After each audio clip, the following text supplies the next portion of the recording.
Hello students, कैसे हैं आप लोग। बच्चों, पिछली क्लास में हमने इलेक्ट्रोस्टैटिक्स का एक बेहद ही इंपॉर्टेंट टॉपिक डिस्कस किया था जिसका नाम मैंने आपको बताया था गॉस थ्योरम। गॉस थ्योरम के अंदर हमने गॉस थ्योरम के रिगार्डिंग कुछ पॉइंट्स का डिस्कशन किया था। फिर मैंने आपको सॉलिड एंगल के अप्रोच के बारे में बताया था और उसकी मदद से हमने अलग अलग तरह की ज्योमेट्रीज के फ्लक्स का कैलकुलेशन किया था। लाइक क्यूब प्रॉब्लम्स हमने डिस्कस करी थी। इस तरह के कुछ क्वेश्चन हमने देखे थे। बच्चों, आज की क्लास में जो टॉपिक हम डिस्कस करने जा रहे हैं वो बोर्ड के पॉइंट ऑफ व्यू से आपका बहुत ही इंपॉर्टेंट टॉपिक है।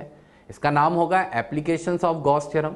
बच्चों, याद करिए, पिछली क्लास में मैंने आपको गॉस थ्योरम के जब पॉइंट्स लिखवाए थे तो वहां पर एक बात दिखाई थी कि Gauss theorem generally holds good for symmetric charge distribution. जहां मैंने आपको बताया था कि हम गॉस थ्योरम की मदद से कुछ सिमेट्रिक चार्ज डिस्ट्रीब्यूशंस के इलेक्ट्रिक फील्ड कंपैरेटिवली बहुत आसानी से निकाल सकते हैं। तो आज की क्लास में हम उसी तरह की कुछ चार ज्योमेट्रीज के इलेक्ट्रिक फील्ड का कैलकुलेशन करेंगे with the help of Gauss theorem.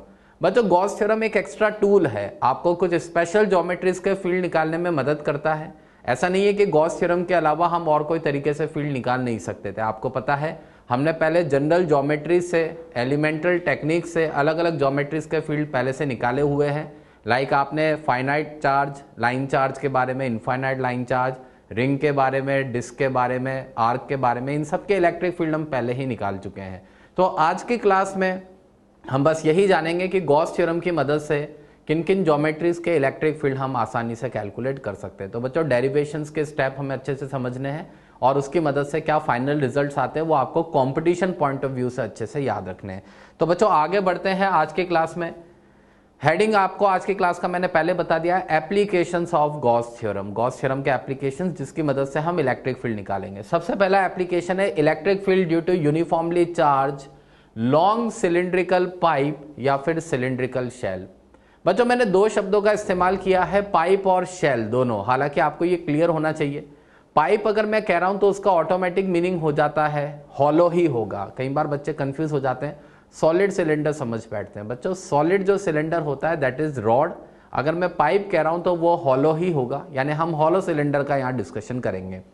दूसरी बात, थिन वॉल्ड पाइप मानकर चल रहे हैं, हम उसको बिल्कुल थिन वॉल्ड पाइप मानकर चल रहे हैं। और इसी को मैंने एक और नाम दिया है सिलिंड्रिकल शेल। बच्चों, सिलिंड्रिकल शेल क्या होता है?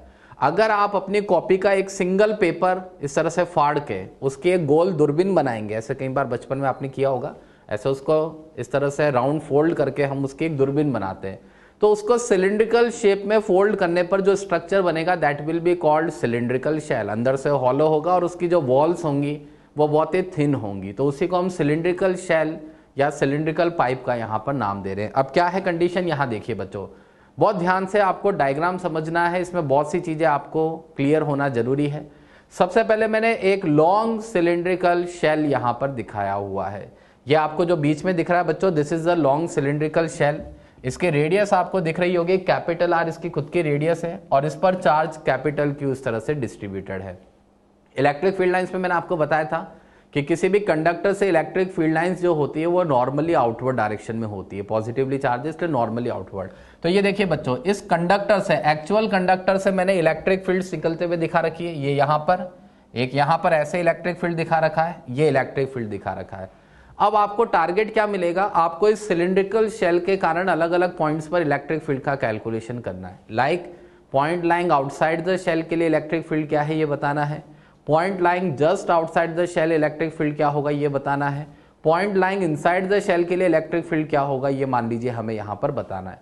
तो बच्चों, हमने गॉस थ्योरम में सबसे पहला नोट का पॉइंट क्या लिखा था, Gaussian surfaces wisely choose an imaginary surface to enclose charge geometry.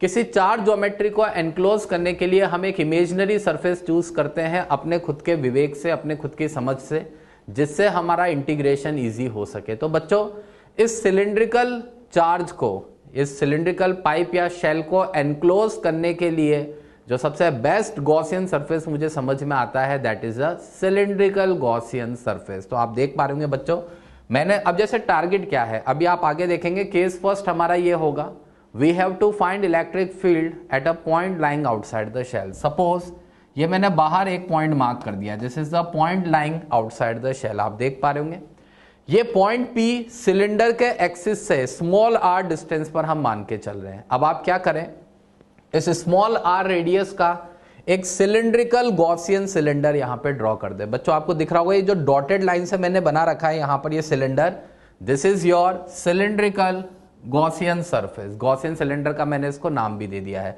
तो ये गॉसियन सिलेंडर है। गॉसियन सिलेंडर की लेंथ स्मॉल एल से दिखा रखी है। बच्चों आप ध्यान से देखिए, यहां पर दिखा रखा मैंने, हमारे जो गॉसियन सिलेंडर की बात हो रही है उस गॉसियन सिलेंडर का रेडियस कितना है इस समय, ये देखिए बच्चों, गॉसियन सिलेंडर का रेडियस है स्मॉल आर और इस गॉसियन सिलेंडर की लेंथ क्या है, स्मॉल एल के बराबर। ये मैंने गॉसियन सिलेंडर ड्रॉ कर दिया है। अच्छा बच्चों, जो आपने गॉसियन सिलेंडर ड्रॉ किया है, पिछले टर्म पे हमने एक क्वेश्चन भी किया था सिलेंडर का फ्लक्स वाला। तो सिलेंडर में टोटल हमारे पास 3 पार्ट होंगे, 2 तो सर्कुलर फेसेस होंगे और एक कर्व्ड सरफेस होगा। तो मैंने यहां मार्किंग कर रखी बच्चों, इधर के सर्कुलर फेस को मैंने 1 कहा हुआ है, इधर के कर्व्ड सरफेस को मैंने 2 कहा हुआ है और इधर का जो सर्कुलर फेस है उसको मैंने 3 नंबर डाला हुआ है। अभी हमें जो डेरिवेशन होगा उसमें इसकी जरूरत पड़ेगी। तो जरा ध्यान से देख लीजिए, ये जो ऊपर वाला 1 नंबर वाला सर्कुलर फेस होगा, अगर मैं इस पर कोई एरिया एलिमेंट ds ड्रॉ करता हूं तो मैंने आपको बताया था कि एरिया एलिमेंट जो होता है उसकी डायरेक्शन क्या होती है, एरिया वेक्टर की डायरेक्शन क्या होती है, नॉर्मल टू द सरफेस। तो 1 नंबर वाले पर अगर हम एक ds नाम का एलिमेंट इस तरह से दिखाएंगे तो बताइए ओरिजिनल सिलिंड्रिकल शेल की इलेक्ट्रिक फील्ड लाइन से इस ds का एंगल कितना बन रहा है। बच्चों दिख रहा है आपको 90 डिग्री। अभी आगे के स्टेप में आप देखेंगे कि इसका फ्लक्स कंट्रीब्यूशन 0 हो जाएगा, eds cos 90। या तो आप eds cos 90 से 0 बोल दो या ऐसे समझ लो कि इस सर्कुलर फेस से फील्ड लाइन पैरेलल रन कर रही है। अच्छा बच्चों फिर ध्यान से देखिए, मान लीजिए अब कर्व्ड सरफेस की बात करते हैं। ये कर्व्ड सरफेस पर मैंने एक एलिमेंट दिखा रखा है ds, 2 नंबर मैंने जिसको नाम दिया है कर्व्ड सरफेस को। बच्चों इसका जो एरिया एलिमेंट होगा वो ऐसे दिखाएंगे। अब आप खुद चेक करिए, इसका जो एरिया एलिमेंट है और इलेक्ट्रिक फील्ड लाइंस जो चल रही है उनके बीच में एंगल कितना बन रहा है बच्चों, 0 डिग्री। तो इसका फ्लक्स कंट्रीब्यूशन बिल्कुल हमें मिलेगा eds cos 0 से हम इसको लिख रहे होंगे। तीसरे फेस की बात करते हैं बच्चों, जो नीचे वाला सर्कुलर फेस है, नीचे वाले सर्कुलर फेस पर अगर आप एरिया एलिमेंट ड्रॉ करेंगे तो वो इस तरह से जाएगा। हमारे सिलिंड्रिकल शेल की जो इलेक्ट्रिक फील्ड लाइंस है उसके साथ इसका एंगल फिर से क्या बन रहा है बच्चों, 90 डिग्री। यानी इस थर्ड वाले सर्कुलर फेस का भी फ्लक्स कंट्रीब्यूशन क्या हो जाएगा, 0, eds cos 90 इसका भी हो जाएगा। बच्चों फिर से देख लीजिए, हमारा जो गॉसियन सिलेंडर हमने लिया है उसके इस सर्कुलर फेस का फ्लक्स कंट्रीब्यूशन 0 होगा, नीचे वाले सर्कुलर फेस का फ्लक्स कंट्रीब्यूशन 0 होगा और कर्व्ड सरफेस से हमें फ्लक्स का कंट्रीब्यूशन मिल रहा होगा। अब इसके बेसिस पे पहले आगे की कुछ चीजें मैं आपको यहीं पे बता देता हूं।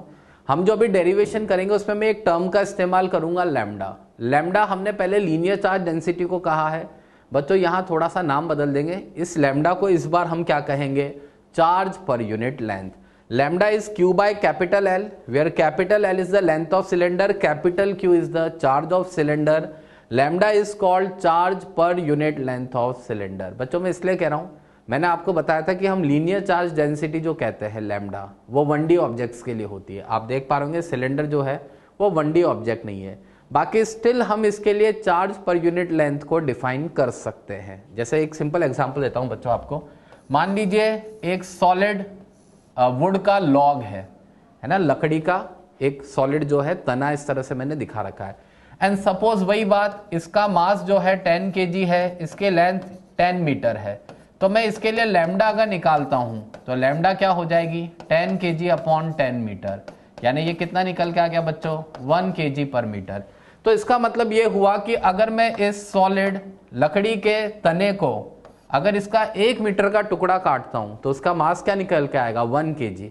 तो बच्चों अब आप एक बार बताओ, ये जो लैम्डा मैंने यहां लिखी है मैं इसको क्या कहूं, इसका लीनियर मास डेंसिटी आप चाहो तो कह दो, नहीं तो मैं तो सिंपल शब्दों में ये बोलूंगा मास पर यूनिट लेंथ, ताकि कोई कंफ्यूजन ही ना रहे कि ये तो 3D ऑब्जेक्ट है फिर इसके लिए हम लैम्डा कैसे डिफाइन कर रहे हैं। तो इसीलिए मैंने आपको बोल दिया कि अभी हम लैम्डा को क्या बोल देंगे, चार्ज पर यूनिट लेंथ। क्वेश्चन में कई बार आपको ये डायरेक्टली लैंग्वेज में चार्ज पर यूनिट लेंथ ही दिया जाता, वहां लैम्डा शब्द का इस्तेमाल नहीं करते। लैम्डा तो जस्ट एक सिंबल मैंने इस्तेमाल किया है ताकि फॉर्मूले के अंदर उसको हम फिट बिठा सके। तो बच्चों ध्यान रखना है, लैम्डा क्या है, total charge of cylinder upon total length of cylinder, और लैम्डा को चार्ज पर यूनिट लेंथ कहना है। और तीसरी बात यहां लिखी है, L is much much greater than capital R, यानी length of cylindrical shell is much greater than radius of cylindrical shell, इसीलिए हम इसको लॉन्ग सिलेंडर या फिर इनफाइनाइट सिलेंडर भी कह सकते हैं। अब बच्चों आते हैं मेन डेरिवेशन पर। ये देखिए बच्चों, गॉस थ्योरम को अप्लाई करते हैं।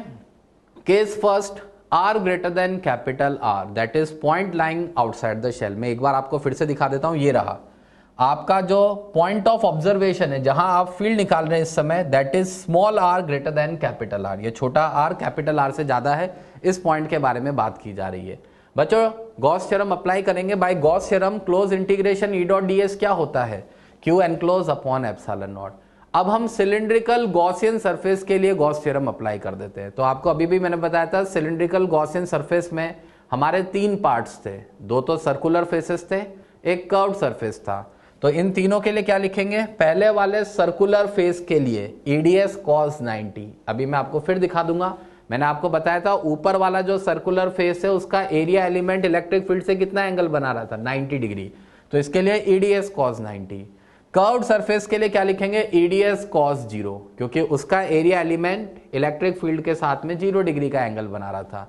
और जो नीचे वाला थर्ड वाला सर्कुलर फेस था उसके लिए फिर से क्या लिखेंगे? EDS cos 90 Q enclose by epsilon naught. एक बार आपको फिर दिखा देता हूं बच्चों। ये देखिए, फर्स्ट वाले सर्कुलर फेस के लिए EDS cos 90, सेकंड वाले कर्व्ड सरफेस के लिए EDS cos 0, क्योंकि इलेक्ट्रिक फील्ड लाइंस के साथ इसका एंगल क्या बन रहा है बच्चों? 0 डिग्री दिख रहा है आपको इस तरह से। और जो नीचे थर्ड वाला सर्कुलर फेस है उसके लिए फिर से क्या लिखेंगे? EDS cos 90 degree. तो ये तीनों मैंने यहां पर इस तरह से लिखे हुए हैं बच्चों, ये लिख दिए। EDS cos 90 0, EDS cos 90 0 और बीच वाला EDS cos 0 जो लिखा है आपने, तो cos 0 तो 1 होगा।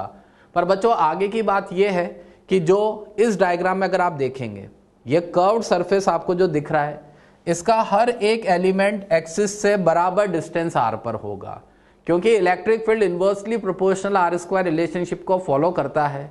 इसी वजह से हर एरिया एलिमेंट के लिए इलेक्ट्रिक फील्ड की वैल्यू बराबर पहुंच रही होगी।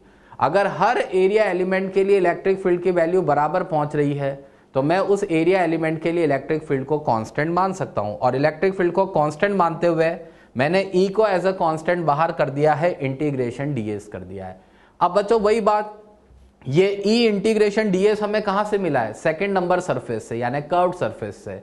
तो अगर आप कर्व्ड सरफेस पर ds एलिमेंट का इंटीग्रेट करते चलेंगे तो आपका total curved surface area of cylinder निकल के आएगा। जो हमारा गॉसियन सिलेंडर है, अगर मैं उसका कर्व्ड सरफेस एरिया आपसे पूछूं तो आप क्या लिखेंगे? 2 pi small r into L, क्योंकि रेडियस स्मॉल r है और गॉसियन सिलेंडर की लेंथ क्या है? l। तो ये इंटीग्रेशन ds को मैंने 2 पाई r l लिख दिया है बच्चों, and that is equal to Q enclose by epsilon naught. अब सबसे मेन बात आती है कि इस समय एनक्लोज चार्ज कितना है। तो बच्चों एक मिनट सुनना, एनक्लोज चार्ज क्या होगा? Lambda into length of Gaussian cylinder. ऐसा क्यों है? इधर एक बार फिर से देखिए बच्चों, आपको केवल इस गॉसियन सिलेंडर में एक्चुअल सिलेंडर की एनक्लोज चार्ज की जो लेंथ है वो दिखानी है। तो मैं ऐसे बोल रहा हूं इस बात को, एक्चुअल सिलेंडर नो डाउट आपका कैपिटल L लेंथ का होगा, पर जो आपका गॉसियन सिलेंडर है, इस गॉसियन सिलेंडर के अंदर अंदर आपकी कितनी लेंथ एनक्लोज हो रही है इस सिलेंडर की? गॉसियन सिलेंडर के अंदर एक्चुअल सिलेंडर की केवल L लेंथ एनक्लोज हो रही है। अब अगर लैम्डा को मैं चार्ज पर यूनिट लेंथ कह रहा हूं, अगर यूनिट लेंथ का चार्ज लैम्डा है तो बच्चों बताओ स्मॉल l लेंथ का कितना चार्ज एनक्लोज हो रहा होगा? लैम्डा इंटू स्मॉल l के बराबर। तो इसकी मदद से मैंने यहां पर आपने देखा होगा Q एनक्लोज की जगह क्या लिख दिया है? Lambda into small l। बच्चों कैंसिलेशन करेंगे, इस स्मॉल l से ये स्मॉल l कैंसिल हो जाएगा और यहां से आपका इलेक्ट्रिक फील्ड क्या निकल के आता है? Lambda upon 2 pi epsilon not r, और इसी को आप क्या लिख सकते हैं बच्चों? 2k lambda by r। बच्चों ध्यान से देखिए, एक तो फॉर्मूला अच्छे से याद रखना है आपको। दूसरी बात, क्या ये फॉर्मूला आपको कुछ कुछ जाना पहचाना दिख रहा है?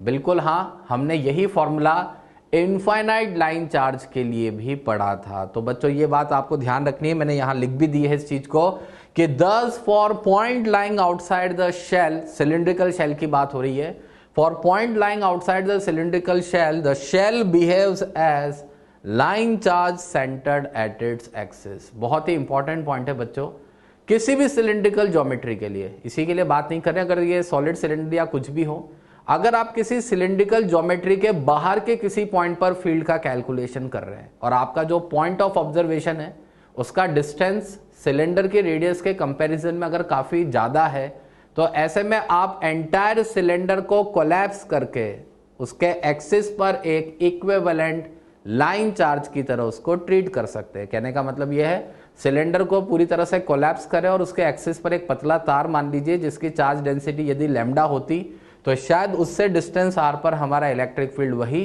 2k लैम्डा बाई r निकल के आ रहा होता। बच्चों एक बात का ध्यान रखना है, स्मॉल r क्या है यहाँ, distance from axis and not from surface. ये मैंने डायग्राम में आपको दिखा दिया था, स्टिल आप कहें तो मैं लिख देता हूँ। स्मॉल r जो हम यहाँ लेकर चल रहे हैं वो पॉइंट ऑफ ऑब्जर्वेशन का डिस्टेंस है फ्रॉम एक्सिस, है ना, डिस्टेंस फ्रॉम एक्सिस हम इसको कहेंगे इस तरह से। आपको एक्सिस से ये डिस्टेंस लेना है, इसका थोड़ा सा ध्यान रखें। तो बच्चों ये तो फॉर्मूला हमारे पास निकल के आ गया है लाइन चार्ज के टर्म्स की तरह से 2k लैम्डा बाई r। पर अब एक बात ध्यान से सुनिए, मान लीजिए आपका जो पॉइंट ऑफ ऑब्जर्वेशन है नो डाउट वो आउटसाइड द शेल ही लाई कर रहा है, बट जिस डिस्टेंस पर आप निकाल रहे हैं वो रेडियस के कंपैरिजन में बहुत लार्ज नहीं है। फॉर एग्जांपल जैसे मान लीजिए रेडियस जो है 10 सेंटीमीटर है सिलेंडर की और आप 12 सेंटीमीटर की दूरी पर फील्ड का कैलकुलेशन कर रहे हैं, तो ऐसे में आप फिर वो वाला फॉर्मूला अप्लाई नहीं कर सकते। तो इसीलिए मैं पहले आपको सिग्मा की टर्म में एक बार उस फॉर्मूले को और बता देता हूं। अभी जो हमने यहाँ डेरिवेशनल रिजल्ट निकाला था E बराबर 2k लैम्डा बाई r, अगर यही मैं सिग्मा की टर्म्स में लेकर आऊं तो सिग्मा की टर्म में क्या होगा जरा सुनिएगा बच्चों। In terms of sigma obviously बात है, अगर सिलिंड्रिकल शेल है तो चार्ज उसके सरफेस पे डिस्ट्रीब्यूटेड होगा। चार्ज अगर सरफेस पर यूनिफॉर्मली डिस्ट्रीब्यूटेड है तो एक्चुअल चार्ज डेंसिटी सिग्मा होगी। एक्चुअल चार्ज डेंसिटी सिग्मा है, लैम्डा तो आपने चार्ज पर यूनिट लेंथ को कहा था, लीनियर चार्ज डेंसिटी नहीं कहेंगे उसको हम। तो इन टर्म्स ऑफ सिग्मा अगर मैं जाऊं तो एक बार बताओ पूरे सिलेंडर की सिग्मा क्या लिखेंगे, total charge of cylinder divided by total area of cylinder. हमें एक्चुअल सिलेंडर का कर्व्ड सरफेस एरिया यहां लिखना है। तो बच्चों जो हमारा ओरिजिनल सिलेंडर चार्ज है उसका एरिया क्या लिखेंगे, 2 pi capital R into capital L। ये मैंने एक्चुअल सिलेंडर का एरिया यहां पे दिखा दिया है। अब आपने अभी भी गॉस थ्योरम से लिखा था E into 2 pi small RL बराबर Q enclose by epsilon not. तो बच्चों वही बात यहां पर जाकर अगर हम देखें, इस जगह पे मैं आपको एक बार फिर से ये दिखा देता हूं। यहां अगर वही बात इस पूरे गॉसियन सिलेंडर में हमारे एक्चुअल सिलेंडर की केवल यहां से यहां तक की लेंथ एनक्लोज हो रही है, इस इतनी एनक्लोज लेंथ का चार्ज अगर मैं सिग्मा की टर्म में निकालूं तो मुझे क्या करना पड़ेगा, सिग्मा इंटू इतनी एनक्लोज लेंथ का एरिया। तो वही एनक्लोज लेंथ का एरिया आगे मैंने यहां इस तरह से निकाला हुआ है बच्चों, ये देखो sigma into 2 pi capital RL। बच्चों यहां पर L कैपिटल वाला है, इसका ध्यान रखना है आपको, और इधर स्मॉल l इस तरह से हमने लिखा हुआ है। अब यहां से जब हम, सॉरी एक मिनट बच्चों, यहां पर ये स्मॉल l ही आएगा, ये मिस्टेकनली यहां पे लिख गया है शायद। एक बार फिर से आप इधर देख लीजिए, मैं आपको क्लियर कर देता हूं स्मॉल l क्यों आ रहा है। कि यहां पर ये जो हमारी ज्योमेट्री है हमें एक्चुअल सिलेंडर की केवल कितनी लेंथ लेकर चलनी है, स्मॉल l के बराबर। ये स्मॉल l लेंथ लेकर चलनी है, यही तो हमारा एनक्लोज चार्ज है। तो इस स्मॉल लेंथ l का अगर मैं एनक्लोज चार्ज निकालूं तो मुझे क्या करना है, सिग्मा इंटू इतनी लेंथ का एरिया। इतनी लेंथ का एरिया आप क्या लिखोगे, एक्चुअल सिलेंडर का 2 pi capital R into small l। तो वहां पर हमने स्मॉल l कर दिया है इस तरह से, ये देखिए बच्चों यहां। अब आप यहां काटापीटी कर दीजिए, इस स्मॉल l से ये स्मॉल l कैंसिल हो जाएगा, 2 पाई से 2 पाई कैंसिल हो जाएगा, और सिग्मा की टर्म में हमारा इलेक्ट्रिक फील्ड क्या निकल के आ जाएगा, sigma capital R upon epsilon naught small r। E inversely proportional R यहां से भी आ रहा है, 2k लैम्डा बाई R से भी हमारा ये रिजल्ट निकल के आ रहा था। तो बच्चों अभी तक जो हमने डिस्कस किया है वो सिलिंड्रिकल शेल का केस फर्स्ट था। इस केस फर्स्ट में मैंने आपको ये बताया कि अगर आपका जो पॉइंट ऑफ ऑब्जर्वेशन है वो एक्सिस से बहुत दूरी पे सिचुएटेड है, रेडियस के कंपैरिजन में बहुत लार्ज डिस्टेंस पर अगर वो सिचुएटेड है, तो आप simply 2k lambda by R लगाकर इलेक्ट्रिक फील्ड निकाल सकते हैं। लेकिन अगर आपका पॉइंट ऑफ ऑब्जर्वेशन शेल के भले बाहर है मगर बहुत लार्ज डिस्टेंस पर नहीं है, तो फिर हमें इलेक्ट्रिक फील्ड सिग्मा की टर्म में निकालना पड़ता है। और सिग्मा की टर्म में क्या होता है, sigma capital R upon epsilon naught small r। ये मेन फॉर्मूला हमारे पास निकल के आ गया। अब बच्चों इसी के बेसिस पे केस 2 की बात करते हैं। केस 2 क्या है, R nearly equal to capital R, that is point lying just outside the surface. एक तो बच्चों मैं आपको बताता हूं मैंने point lying just outside the surface क्यों लिखा है। अभी थोड़ी देर में आप ऐसा देख पाएंगे कि जो इसका इलेक्ट्रिक फील्ड निकल के आता है वो सरफेस पे डिसकंटिन्यूअस होता है, यानी exactly at the surface field defined नहीं है। तो इसीलिए मैं पॉइंट को सरफेस पर न लेकर सरफेस के ठीक बाहर ले रहा हूं। आप तो यूं मान लीजिए 1 माइक्रोमीटर डिस्टेंस बाहर ले रहे हैं, इतना सा बाहर ले रहे हैं, जस्ट आउटसाइड हम इसको लेकर चल रहे हैं। बच्चों अगर आपका point of observation just outside the surface भी है तो भी आपका जो गॉसियन सिलेंडर वहां से गुजरेगा उसके अंदर एक्चुअल सिलेंडर पूरी तरह से एनक्लोज हो रहा होगा। मैं ये कहना चाह रहा हूं, एक्चुअल सिलेंडर की रेडियस मान लीजिए 10 सेंटीमीटर है, आपके गॉसियन सिलेंडर की रेडियस क्या है 10 सेंटीमीटर प्लस 1 माइक्रोमीटर। अगर उसकी रेडियस 1 माइक्रोमीटर भी ज्यादा है तो भी उसके अंदर ओरिजिनल सिलेंडर पूरा एनक्लोज हो रहा होगा। तो अब आपको करना क्या है बच्चों, ये जो ऊपर वाला रिजल्ट निकल के आया है बस इसके अंदर क्या करें, स्मॉल आर की जगह क्या रख दे, कैपिटल आर। पॉइंट तो बाहर ही है ना, overall point lying just outside, तो आउटसाइड का फॉर्मूला हमारे पास ये आया था। यहां स्मॉल आर की जगह कैपिटल आर रखते बच्चों, आर से आर कैंसिल हो जाएगा और इलेक्ट्रिक फील्ड क्या निकल के आ जाएगा आपका, sigma bye epsilon naught N cap. बच्चों बड़ा इंपॉर्टेंट रिजल्ट है, आगे आपको प्रॉपर्टीज ऑफ कंडक्टर में ऐसा बताएंगे भी सही। किसी भी कंडक्टर जिसकी चार्ज डेंसिटी सिग्मा है सरफेस की, किसी भी कंडक्टर के सरफेस के आसपास के पॉइंट्स पर जब आप इलेक्ट्रिक फील्ड निकालते हैं तो जस्ट आसपास के पॉइंट्स पर इलेक्ट्रिक फील्ड कितना निकल के आता है, sigma bye epsilon naught N cap. ये सभी कंडक्टर्स के लिए लागू होती है बात, हर जगह पर अभी आप इसको देखते जाएंगे। तो बच्चों पहला केस हो गया, ये सेकंड केस हो गया जिसमें हमने जस्ट आउटसाइड निकाला। अब बात करते हैं केस 3 की। Case 3 R less than capital R, इसका मतलब है point is lying inside the shell. अब हम सिलिंड्रिकल शेल के अंदर किसी पॉइंट पर बात करते हैं। बच्चों जो आपने गॉसियन सिलेंडर बनाया था, अगर मैं उस गॉसियन सिलेंडर की रेडियस कम करता जा रहा हूं, और अब इस तरह से दिखा देता हूं, एक गॉसियन सिलेंडर है, रेडियस वही स्मॉल आर है, आपका पॉइंट ऑफ ऑब्जर्वेशन पी यहां है, और आपको पता है एक्चुअल सिलेंडर की रेडियस जो है वो कैपिटल आर है यहां तक। ये क्लियर दिख रहा है, R less than capital R. बच्चों अब एक बात बताओ, अगर सारा चार्ज बाहर दीवारों पर है, वॉल्स पर है, तो ये जो गॉसियन सिलेंडर आपने अंदर से घुमाया है इसके अंदर कितना चार्ज एनक्लोज हो रहा होगा, तो जवाब है 0। मैंने फिर से गॉस थ्योरम लगा दी है, नो डाउट मैं LHS में 2 मिनट के लिए वही लिख देता हूं, E × 2 पाई स्मॉल RL। ठीक है, ये स्टेप तो हमारा सेम आ गया। पर अब एनक्लोज चार्ज अगर हम देखेंगे तो इसका एनक्लोज चार्ज क्या निकल के आ रहा है बच्चों, 0। और क्योंकि कोई एनक्लोज चार्ज नहीं है इसीलिए हमारा इलेक्ट्रिक फील्ड जो है वो यहां से क्या निकल के आ जाएगा, 0। ये मैंने यहां मेंशन कर दिया है। इस केस में आपका इलेक्ट्रिक फील्ड क्या निकल के आ जाएगा बच्चों, 0, क्योंकि Q एनक्लोज क्या है यहां पर, 0।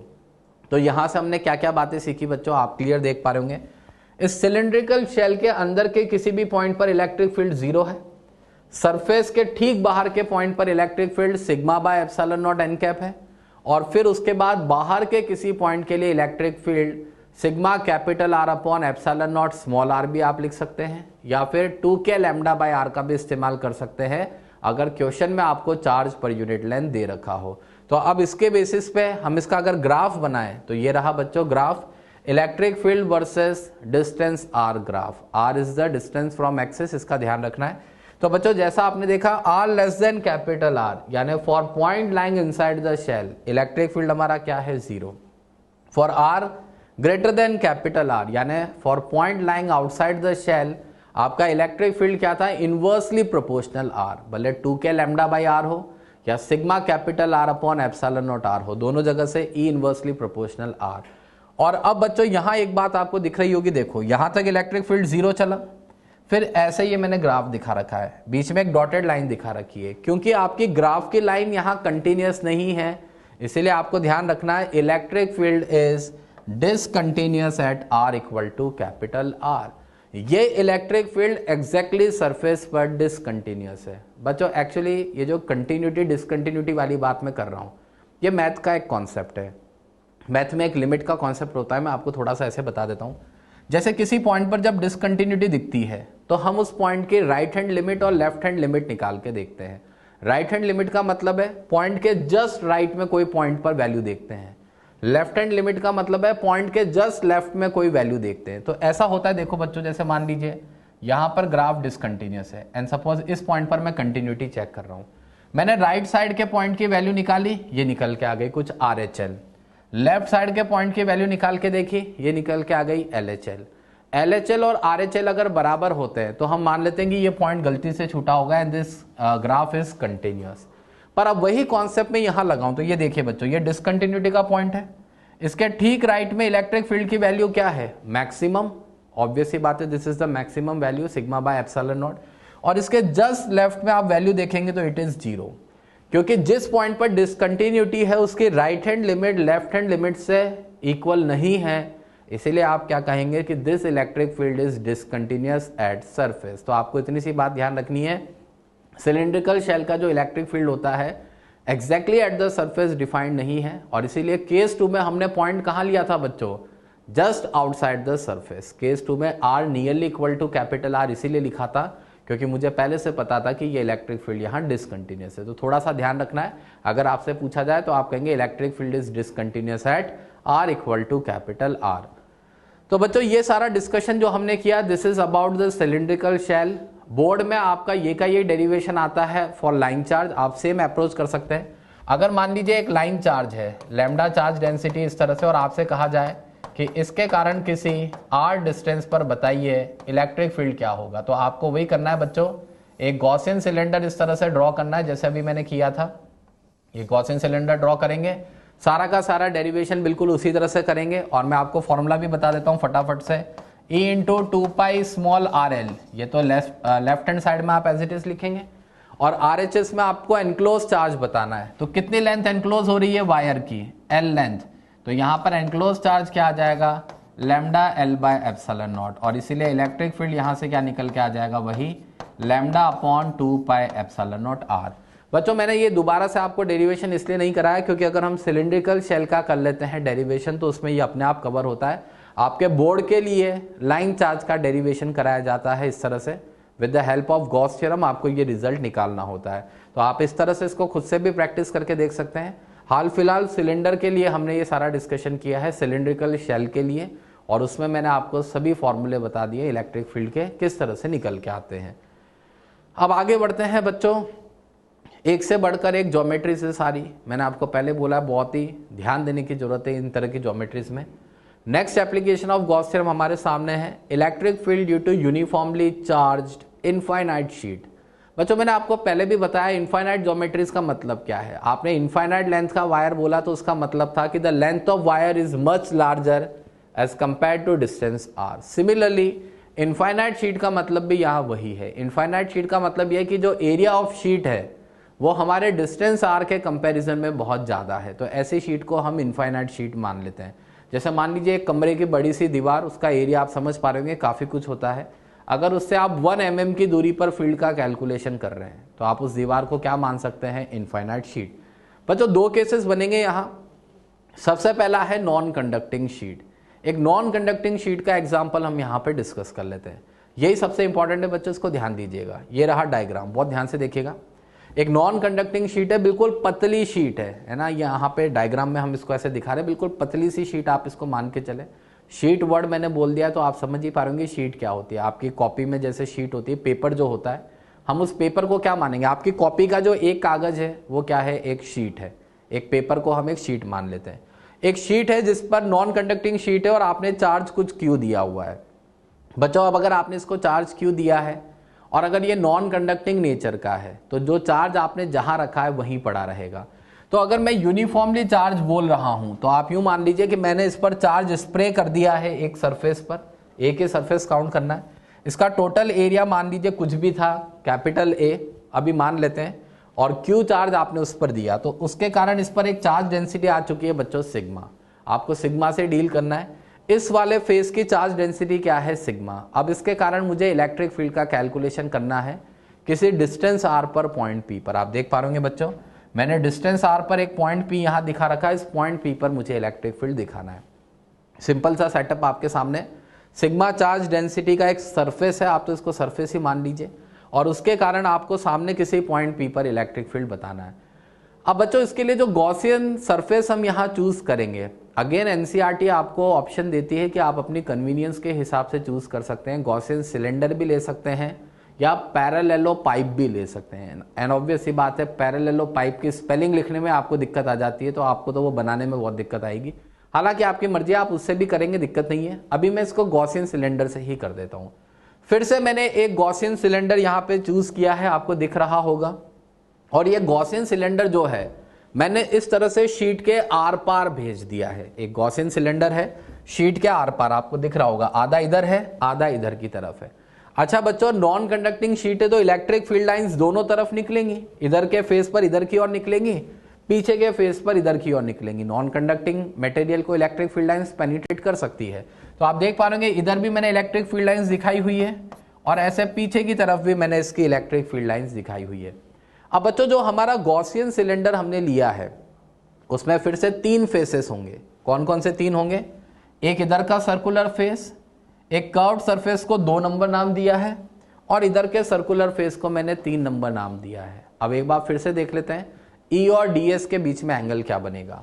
अगर 1 नंबर फेस पर आप कोई डीएस एलिमेंट दिखाएंगे तो इलेक्ट्रिक फील्ड लाइंस के साथ उसका एंगल कितना बन रहा है बच्चों? 0 डिग्री। अभी आप डेरिवेशन में देखेंगे, यहां मैं थीटा इक्वल टू 0 डिग्री का इस्तेमाल करूंगा।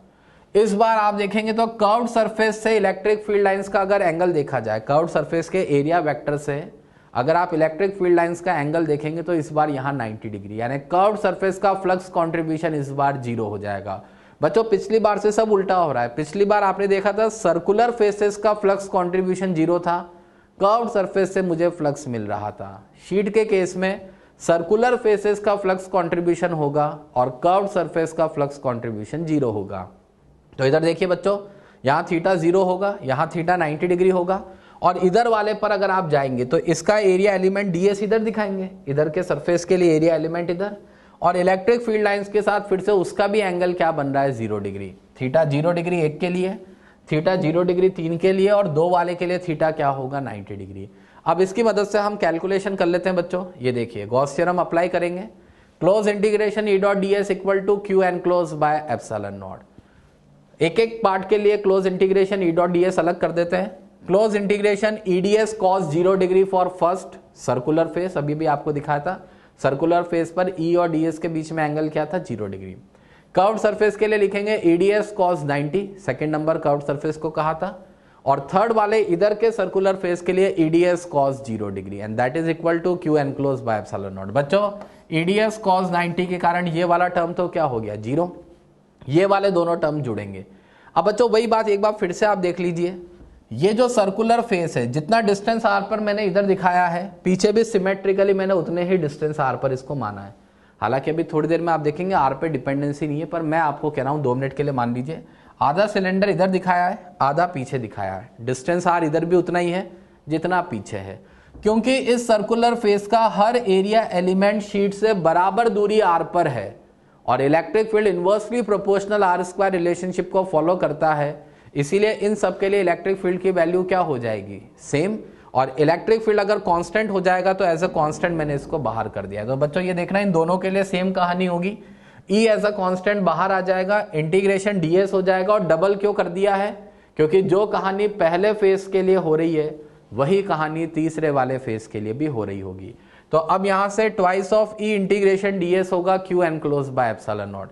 बच्चों अब यहां से ध्यान से देखिएगा ये स्टेप, ये देखिए, पहली बात तो डीएस का इंटीग्रेशन अगर सर्कुलर फेस के लिए करें तो आप इसको पाई आर स्क्वायर भी लिख सकते हैं, पर मैं तो कह रहा हूं एरिया ए लिखिए, क्या जरूरत आ रही है? पैरेलल पाइप लेते तो भी यही कहानी थी। तो मैंने इस एरिया को क्या मान लिया है? ए। ये एरिया ए है, ये एरिया भी ए ही होगा सिलेंडर का। अब मुझे एक बात बताओ, जब ये सिलेंडर आपने आर पार किया तो हमारी शीट का कितना एरिया इसके अंदर एनक्लोज हो रहा है? हमारी इनफाइनाइट शीट का भी कैपिटल ए एरिया ही इसमें एनक्लोज हो रहा है। तो बच्चों इस शेडेड एनक्लोज एरिया का चार्ज अगर मैं निकालूं तो चार्ज कैसे निकालेंगे हम? सिग्मा इंटू ए करके। आपको बताया था क्यू बराबर सिग्मा ए कर सकते हैं। यूनिफॉर्म चार्ज डिस्ट्रीब्यूशन है तो आप सीधे सीधे सिग्मा को ए से मल्टीप्लाई करके एनक्लोज चार्ज बता सकते हैं। तो ये देखिए बच्चों, 2EA as it is, and enclose charge की जगह सिग्मा ए आ जाएगा। ए से ए कट जाएगा, आप पाई आर स्क्वायर लेते तो भी कट जाता एरिया, मैंने ए से ए कैंसिल कर दिया है। एंड फाइनली इलेक्ट्रिक फील्ड जो हमारा किसी पॉइंट पी पे निकल के आता है that is equal to sigma upon 2 epsilon naught N cap. ये इलेक्ट्रिक फील्ड की वैल्यू हमारे सामने निकल के आ गई है बच्चों। And most importantly, since this electric field is independent of distance R, क्योंकि ये इलेक्ट्रिक फील्ड डिस्टेंस आर पर डिपेंड नहीं कर रहा है, इसीलिए this electric field is uniform for all nearby points. बच्चों इस पूरे चैप्टर में अभी तक आपने जितने इलेक्ट्रिक फील्ड पढ़े हैं उसमें से पहली बार आपको यूनिफॉर्म इलेक्ट्रिक फील्ड मिल रहा है, यूनिफॉर्म इलेक्ट्रिक फील्ड किसको कहते हैं? जिसका मैग्नीट्यूड भी कांस्टेंट, जिसकी डायरेक्शन भी कांस्टेंट। तो बच्चों अभी तक आपने जो भी इलेक्ट्रिक फील्ड पढ़े, लाइन चार्ज के, रिंग चार्ज के, वो कहीं ना कहीं डिस्टेंस के साथ वेरी कर रहे थे। डिस्टेंस के साथ अगर इलेक्ट्रिक फील्ड वेरी कर रहा है तो हम उसको यूनिफॉर्म नहीं कहेंगे। मगर आप देख पा रहे होंगे कि शीट का जो इलेक्ट्रिक फील्ड है वो डिस्टेंस आर पे डिपेंड नहीं कर रहा है। इनफैक्ट आपसे क्वेश्चन भी अगर पूछा जाए कि अगर ई और आर में रिलेशन क्या होगा, तो आप क्या कहेंगे? ई डायरेक्टली प्रोपोर्शनल आर की पावर 0, जिसका मतलब यह है इलेक्ट्रिक फील्ड डिस्टेंस आर पे डिपेंड नहीं करेगा। तो इसीलिए आपको ध्यान रखना है कि किसी भी यूनिफॉर्मली चार्ज शीट का जो इलेक्ट्रिक फील्ड होता है that is independent of distance r and therefore it is uniform for all nearby point। बच्चों नियर बाय पॉइंट में इसलिए कह रहा हूं कि अगर आप शीट से बहुत लार्ज डिस्टेंस पर चले जाते हैं, बहुत लार्ज डिस्टेंस पर, तो ऐसे में that sheet will also start behaving as a point charge और फिर इलेक्ट्रिक फील्ड डिस्टेंस के साथ वेरी करने लगेगा। मगर आसपास के पॉइंट्स के लिए आप कह सकते हैं कि इलेक्ट्रिक फील्ड इज यूनिफॉर्म। इसकी मैग्नीट्यूड कांस्टेंट है एंड डायरेक्शन एन कैप का मतलब क्या है? Normal to the surface of sheet. Positively charge के लिए normally outward, negatively charge sheet के लिए नॉर्मली इनवर्ड डायरेक्शन होगी। तो ये अपने पास रिजल्ट आ गया बच्चों। आपके ज्यादातर क्वेश्चन 99% क्वेश्चन इसी पर बेस्ड आते हैं। अब मैं आपको एक और ट्विस्ट वाला केस यहां बताता हूं बच्चों। अगला ट्विस्ट है कंडक्टिंग शीट। मेरी बात को बहुत ध्यान से सुनिएगा। अगर आपसे सिर्फ शीट कहा जा रहा है, प्लेट कहा जा रहा है, केवल यही सब दे रखा है, तो बाय डिफॉल्ट आप उसको नॉन कंडक्टिंग ही मान के चलेंगे। जब आपको क्वेश्चन में क्लियरली थिक कंडक्टिंग शीट या थिक कंडक्टिंग प्लेट, ये तीनों शब्द मिले, मैं आपको एक्स्ट्रा बात बता रहा हूं। कई बार क्वेश्चन के अंदर अगर आपको क्लियरली बोला जा रहा है कि this is a thick conducting plate, अगर मान लीजिए ऐसा कुछ आपको लिखा हुआ मिलता है, ये तीनों शब्द जब मिलते हैं तब आप ये केस कंसीडर करेंगे। अदरवाइज आप बाकी सब केसेस में, अगर तीनों में से एक भी मिसिंग है, सपोज थिक मिसिंग है और केवल कंडक्टिंग प्लेट लिखा है, तो भी आप उसको शीट के फॉर्मूले से सिग्मा बाई 2 एप्सिलॉन नॉट से ट्रीट करेंगे। एक्चुअली थिक कंडक्टिंग प्लेट का मतलब क्या है? यहाँ ये एक ऑब्जेक्ट बन चुका है। अगर आप देख पा रहे होंगे, इस तरह से मैंने दिखाया है, एक अच्छी खासी मोटाई की हम यहाँ पर एक तरह से प्लेट ले रहे हैं। आपकी कॉपी का एक सिंगल कागज क्या है बच्चों? शीट। मगर आपका पूरा रजिस्टर जिसकी एक मोटाई है वो क्या बन जाएगा? यहाँ थिक प्लेट की तरह काम करेगा। तो अगर ऐसा कोई हमें स्ट्रक्चर दे रखा है थिक कंडक्टिंग प्लेट, तो उसका इलेक्ट्रिक फील्ड कैसे निकालेंगे बच्चों? जरा इधर देखिएगा। अब क्या है, मान लीजिए आपने इसको कोई चार्ज दिया। आगे हम प्रॉपर्टीज ऑफ कंडक्टर में पढ़ेंगे कि चार्ज इसके सरफेस पर डिस्ट्रीब्यूट हो जाता है। मान लीजिए चार्ज इसके सरफेस पे यूनिफॉर्मली डिस्ट्रीब्यूट हो गया, सब कुछ हो गया और मुझे ये मिल गया। इधर के फेस की चार्ज डेंसिटी क्या है? सिग्मा। एंड सिमिलरली पीछे वाले फेस की चार्ज डेंसिटी भी क्या है? सिग्मा। मान लीजिए ये मुझे पहले से मिल गया है। अब मुझे वही इसके कारण किसी पॉइंट पी पर, वही मान लीजिए आप यहाँ पर किसी पॉइंट पी पर आपको बताना है इलेक्ट्रिक फील्ड की वैल्यू क्या है। डिस्टेंस आर मान लीजिए, इस पर भी डिस्टेंस की डिपेंडेंसी नहीं होगी इसलिए मैंने नहीं दिखाया है। मान लीजिए इस किसी पॉइंट पी पर हमें इलेक्ट्रिक फील्ड निकालना है। बच्चों सारी चीजें सेम चलेगी, बस यूं समझ लीजिए आपने पिछला नॉन कंडक्टिंग शीट जब किया था डेरिवेशन, तो वहां एक सिंगल एरिया एनक्लोज हुआ था। इस बार कंडक्टिंग प्लेट का अगर आप एग्जांपल ले रहे हैं या थिक कंडक्टिंग शीट का अगर आप एग्जांपल ले रहे हैं, तो उसी गॉसियन सिलेंडर में 2 एरिया एनक्लोज होंगे। कैसे, मैं आपको दिखाता हूं। फिर से हमने एक गॉसियन सिलेंडर आर पार यहां दिखा रखा, आप देख पा रहे होंगे बच्चों पूरा का पूरा एक सिंगल गॉसियन सिलेंडर है आर पार। Electric field lines normal to the surface of conductor same चलेंगी। यहां ds के साथ, एक नंबर सरफेस पर ds के साथ इलेक्ट्रिक फील्ड का एंगल वही 0 डिग्री। कर्व्ड सरफेस के लिए वही EDS cos 90 डिग्री। पीछे वाले थर्ड नंबर सर्कुलर फेस के लिए वही EDS cos 0 डिग्री। अब अगर हम इसके बेसिस पे वही गॉस थ्योरम लगाते हैं, ये देखो बच्चों सारे स्टेप सेम है। Gauss theorem close integration E dot ds बराबर Q enclose by epsilon not, तीनों फेसेस के लिए लगा देते हैं।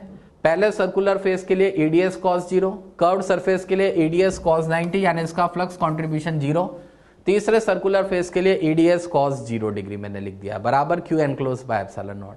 अगेन वही बात, मैंने फर्स्ट वाले फेस को जितनी डिस्टेंस r पर माना है, थर्ड वाले को भी शीट से उतने ही डिस्टेंस r पर माना है। नतीजा E एज अ कांस्टेंट बाहर, twice of E integration ds। ये स्टेप आप देखेंगे बिल्कुल सेम आ रहा है, वहां पे भी यही लिखा था आपने, equal to Q enclose by epsilon naught. Circular face के इंटीग्रेशन ds को मैंने एरिया a भी लिख दिया। बच्चों यहां तक भी सब सेम है, बस केवल चेंज कहां आ रहा है? इस स्टेप में चेंज आ गया है। अब अगर आप एनक्लोज चार्ज निकालेंगे तो बच्चों जब आपने सिंगल शीट का एग्जाम्पल लिया था नॉन कंडक्टिंग, तो आपका चार्ज केवल यहीं से एनक्लोज हो रहा था, एक एरिया से एनक्लोज हो रहा था, तो आपने सिग्मा इंटू ए लिखा था। पर अगर थिक कंडक्टिंग शीट है, या यूं कह दीजिए थिक कंडक्टिंग प्लेट है अगर, तो अब इसी पूरे के पूरे गॉसियन सिलेंडर में दो एरिया एनक्लोज हो रहे हैं चार्ज वाले। एक तो इस फेस का सिग्मा ए, आप देख पा रहे होंगे इस फेस का कितना एनक्लोज हो रहा है, सिग्मा ए, और एक पीछे वाले फेस का उतना ही चार्ज यहां एनक्लोज हो रहा है, सिग्मा ए। तो बताओ बच्चों इस गॉसियन सिलेंडर में कितना एनक्लोज चार्ज लिखेंगे? एनक्लोज चार्ज क्या लिखेंगे? 2 सिग्मा ए। नतीजा 2 से 2 कट जाएगा, ए से ए कट जाएगा, इलेक्ट्रिक फील्ड आपका क्या निकल के आ गया? Sigma bye epsilon naught N cap. बच्चों देखो ये रिजल्ट आना भी चाहिए था। मैंने अभी थोड़ी देर पहले सिलिंड्रिकल शेल में आपको बताया था कि किसी भी कंडक्टर के ऑब्जेक्ट, एज ए ऑब्जेक्ट में बात कर रहा हूं, किसी कंडक्टिंग ऑब्जेक्ट के सरफेस के आसपास के पॉइंट पर electric field sigma bye epsilon naught N cap होता है। ऑब्वियस ही बात है, अगर आप एक थिक कंडक्टिंग प्लेट बोल रहे हैं तो that is a metallic object, आप उसको एक मेटेलिक ऑब्जेक्ट या क्यूबॉइड की तरह भी देख सकते हैं, और इसीलिए उसके सरफेस के आसपास के पॉइंट्स पर इलेक्ट्रिक फील्ड क्या आना चाहिए था? Sigma bye epsilon naught N cap. Again बच्चों ध्यान रखना है, this electric field is uniform and this formula is valid only for points lying near the surface. जो आपकी कंडक्टिंग प्लेट है उसके सरफेस के आसपास के पॉइंट्स के लिए ही हम इसकी बात करके चल रहे हैं। Electric field independent of distance R uniform electric field है, सेम टू सेम बात वही है। बच्चों मैं फिर से दोहरा देता हूं, अगर आपको किसी क्वेश्चन में केवल शीट लिखा हुआ मिल रहा है, आपको केवल प्लेट लिखा हुआ मिल रहा है, तो आप बाय डिफॉल्ट उसको नॉन कंडक्टिंग शीट मानेंगे, सिग्मा बाय 2 एप्सिलॉन नॉट का फॉर्मूला ही लगाएंगे। जब तक क्वेश्चन आपको अलग से चलाकर बोले नहीं कि there is a thick conducting plate, तीनों शब्द जब तक आपको नहीं मिले, thick conducting plate, thick metallic plate, thickness की जब तक आपको स्थिति क्लियर नहीं होती है, तब तक आप इस फॉर्मूले का इस्तेमाल नहीं करेंगे। इसीलिए बाय डिफॉल्ट शीट के नाम पे, अगर मैं जनरली स्पीकिंग अगर बात करूं what is the electric field due to sheet, तो आप क्या जवाब देंगे? Sigma by 2 epsilon naught N cap. ये कंफ्यूजन होता है बच्चों, इसलिए ध्यान रखना है, शीट के नाम पर हमें नॉन कंडक्टिंग को ही लेकर चलना है, sigma by 2 epsilon naught N cap का फॉर्मूला ही अप्लाई करना है। अब आगे की बात बच्चों, एक क्वेश्चन कर लेते हैं इस पर बेस्ड। अब जैसे इस तरह के क्वेश्चन आपको दे दिए, जरूरी भी नहीं है आपको बोले कि ये शीट है, प्लेट है, क्या है, ऐसे दिखा दी बस ये लाइन है, तो आपको समझ जाना है प्लस सिग्मा माइनस सिग्मा दे रखा है तो ये शीट है, and if nothing is mentioned तो हम इनको नॉन कंडक्टिंग शीट ही मान के चलेंगे। Plus sigma minus sigma charge density की शीट्स यहाँ पर मैंने दिखा रखी है, और 3 पॉइंट है ABC। क्वेश्चन आपसे ये कहेगा कि इन पॉइंट्स पर इलेक्ट्रिक फील्ड क्या है बताइए, तो बिल्कुल सिंपल सी बात है बच्चों, जरा सुनिएगा। पॉजिटिवली चार्ज शीट का इलेक्ट्रिक फील्ड क्या होगा? जैसे ये पॉजिटिवली चार्ज शीट, इसका इलेक्ट्रिक फील्ड होगा normal and away from the sheet. ध्यान देना है बच्चों, पॉजिटिवली चार्ज शीट का इलेक्ट्रिक फील्ड कैसा होगा? Normal to the sheet, and direction क्या होगी? अवे फ्रॉम शीट, क्योंकि इलेक्ट्रिक फील्ड लाइंस आपको पता है पॉजिटिव चार्ज से बाहर निकलती है। मैं ऐसे रफली आपको समझा देता हूँ, ये देखिए कि अगर ये पॉजिटिवली चार्ज शीट है तो इसका इलेक्ट्रिक फील्ड इधर से ऐसे इधर होगा, और इधर के किसी पॉइंट पर इलेक्ट्रिक फील्ड ऐसे इधर होगा, अवे फ्रॉम शीट, नॉर्मल होगा इस तरह से। और नेगेटिवली चार्ज अगर कोई शीट है तो उसका इलेक्ट्रिक फील्ड क्या होगा? Normal to the sheet but towards the sheet. कहने का मतलब ये हुआ कि अगर ये नेगेटिवली चार्ज शीट हुई तो इधर के किसी पॉइंट पर इलेक्ट्रिक फील्ड होगा ऐसे इधर की ओर, और इधर के किसी पॉइंट पर इलेक्ट्रिक फील्ड होगा ऐसे इधर की ओर। अब आपको ABC पॉइंट्स पर नेट इलेक्ट्रिक फील्ड निकालना, तो बच्चों इधर देखिएगा, A नंबर पॉइंट पर अगर मैं बात करूं, इसको 1 नंबर शीट कहेंगे, तो इस पॉजिटिवली चार्ज शीट का इलेक्ट्रिक फील्ड E1 होगा इधर। ऐसे ही इस 1 नंबर के कारण B पॉइंट पर पॉजिटिवली चार्ज इस शीट के कारण इलेक्ट्रिक फील्ड होगा ऐसे अवे फ्रॉम शीट E1 इधर, और इस 1 नंबर शीट के कारण C वाले पॉइंट पर अगर आप देखेंगे तो इलेक्ट्रिक फील्ड होगा अवे फ्रॉम शीट E1 इधर की ओर। बच्चों फिर से देख लीजिए, 1 नंबर शीट के कारण B पॉइंट पर electric field E1 away from sheet, 1 number sheet के कारण C पॉइंट पर electric field E1 away from sheet, 1 number sheet के कारण A वाले पॉइंट पर electric field E1 away from sheet. आपको उस चीज का यहाँ इस्तेमाल करना है। अब नेगेटिवली चार्ज शीट के इलेक्ट्रिक फील्ड दिखा देते हैं, ये देखना बच्चों, इस 2 नंबर शीट का इलेक्ट्रिक फील्ड हर पॉइंट पर होगा टुवर्ड्स द शीट, तो B वाले पर E2 होगा टुवर्ड्स द शीट, A वाले पर भी E2 होगा टुवर्ड्स द शीट, और C वाले पॉइंट पर भी E2 किधर होगा? Towards the sheet. बच्चों आगे की बात अभी वहां लिख के बता दूंगा, E1 E2 दोनों मैग्नीट्यूड में बराबर होंगे। अगर E1 E2 दोनों मैग्नीट्यूड में बराबर है तो आपको ऐसे दिख रहा होगा, A पॉइंट पर इलेक्ट्रिक फील्ड क्या आ गया है? 0, इसी तरह से सी पॉइंट पर इलेक्ट्रिक फील्ड क्या निकल के आएगा, भी आप देखेंगे 0, और साथ में बीच में E1 E2 दोनों जुड़ जाएंगे, तो नेट इलेक्ट्रिक फील्ड कहां से कहां होगा, प्लस सिग्मा शीट से माइनस सिग्मा शीट की तरफ। बच्चों आगे जाके आप एक चैप्टर पढ़ेंगे कैपेसिटेंस, वहां पर आप पैरेलल प्लेट कैपेसिटर के बारे में जानेंगे, उसमें आपके यही चीज काम आएगी। ऐसे प्लस सिग्मा माइनस सिग्मा की दो मेटेलिक प्लेट्स होंगी, शीट्स होंगी वहां पर भी, तो उन दोनों प्लेट्स के बीच में इलेक्ट्रिक फील्ड की डायरेक्शन कहां से कहां होगी, प्लस सिग्मा से माइनस सिग्मा की ओर, and outside the plates electric field क्या निकल के आएगा, 0। तो अभी आपको दिखा दिया, अगर आपको किसी क्वेश्चन में ऐसे दो शीटें दे दी जाए, प्लस सिग्मा माइनस सिग्मा, और इलेक्ट्रिक फील्ड की डायरेक्शन पूछी जाए, तो आप कहां से कहां दिखाएंगे, प्लस सिग्मा शीट से माइनस सिग्मा शीट की ओर। चलो बच्चों वही बात, E1 E2 दोनों मैग्नीट्यूड में क्या होंगे, बराबर सिग्मा बाई 2 एप्सिलॉन नॉट, एक शीट का electric field sigma by 2 epsilon not. तो जैसा मैंने आपको बताया था, आउटसाइड पॉइंट ए और सी पर इलेक्ट्रिक फील्ड क्या आएगा, 0, EA EC दोनों क्या आ गए हैं यहां पर 0, और बीच के किसी पॉइंट बी की अगर बात करी जाए तो वहां दोनों इलेक्ट्रिक फील्ड जुड़ रहे थे बच्चों, ये देख लीजिए बीच में दोनों इलेक्ट्रिक फील्ड जुड़ रहे हैं, दोनों जुड़ रहे हैं, तो E1 plus E2 sigma by 2 epsilon not plus sigma by 2 epsilon not, यानी दोनों प्लेटों के बीच में जो इलेक्ट्रिक फील्ड होता है that is sigma bye epsilon naught. एक बार फिर से देख लीजिए बच्चों, यहां पर इलेक्ट्रिक फील्ड क्या है, 0, यहां बाहर इलेक्ट्रिक फील्ड क्या है, 0, and plus sigma minus sigma के बीच में यहां से यहां ये जो इलेक्ट्रिक फील्ड डायरेक्टेड है ये कितना निकल के आ गया है, सिग्मा बाय एप्सिलॉन नॉट के बराबर। तो ये बेसिक सी चीजें हैं बच्चों जिनका आपको ध्यान में रखना है। शीट पर बेस्ड क्वेश्चन मैंने आपको इस तरह के बता दिए कैसे करते हैं, और ये बात ध्यान रखनी है, जब तक क्वेश्चन में थिक कंडक्टिंग प्लेट वर्ड नहीं कहा जाए, थिकनेस के बारे में आपको कोई आइडिया नहीं दिया जाए, तो आप शीट मानेंगे, और शीट मानेंगे अगर आप, तो आपका इलेक्ट्रिक फील्ड का फॉर्मूला वही सिग्मा बाई 2 एप्सिलॉन नॉट आपको इस्तेमाल करना है।